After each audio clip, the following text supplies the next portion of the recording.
Karibu mtazamaji wa Mwangaza Digital, nawe msikilizaji wa Radio Mwangaza FM. Leo tarehe 15 Mei, kusikiliza ujumbe wa Mtakatifu Gaspari unaosema: sikia maongozi ya Mungu akupatiayo katika sala, na uyakumbuke wakati wa kuchunguza dhamiri, na ujifunze kutofautisha kipi ni kutoka kwa Mungu na kipi sicho.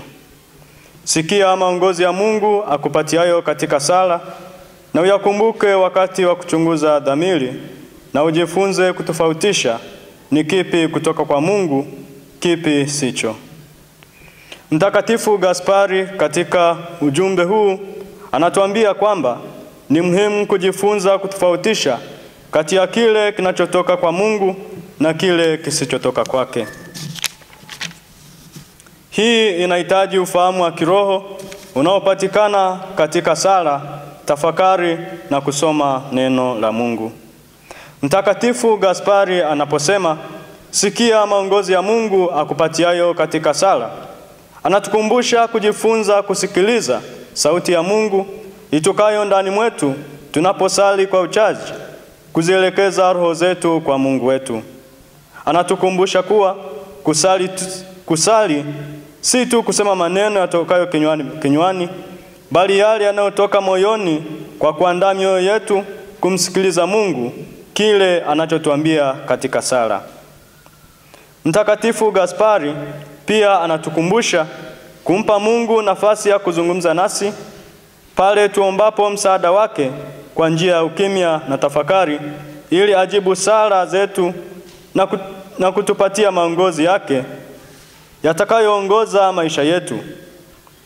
Mtakatifu Teresa wa Calcutta alisema, kila wakati huanza sala yangu kwa ukimya, kwa sababu ni katika kimya cha moyo ambapo Mungu anazungumza.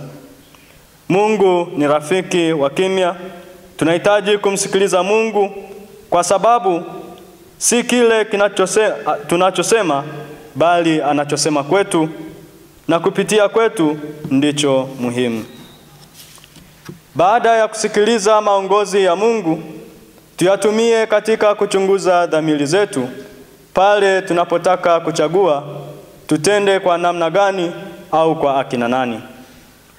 Mtakatifu Gaspari anaposema ujifunze kutofautisha kipi ni kutoka kwa Mungu na kipi sicho, anamaanisha kuwa baada ya kuwa na muda mzuri wa sala na tafakari kwa kusikiliza maongozi ya Mungu, tunapaswa kutofautisha sauti iliyo ya kweli ya Mungu au sauti iliyo ya kweli ya Mungu au ya shetani. Hii ni kutusaidia kufuata mapenzi ya Mungu katika maisha yetu ili kufanikiwa kurithi ufalme wa mbingu. Hivyo basi, ujumbe huu unalenga kuimarisha uhusiano wetu na Mungu kupitia sala na tafakari, na kujiweka tayari kupokea mwongozo kutoka kwa Mungu ili tuweze kuishi maisha yanayompendeza. Pia unasisitiza umuhimu wa kuwa wazi kwa uongozi wa Roho Mtakatifu katika kufanya maamuzi kwenye maisha yetu. Itukuzwe damu ya Kristo. Tafakari hii imeletwa na mimi Fratelli Adesius Fabian Tushabe wa shirika la wamisionari wa damu takatifu ya Yesu.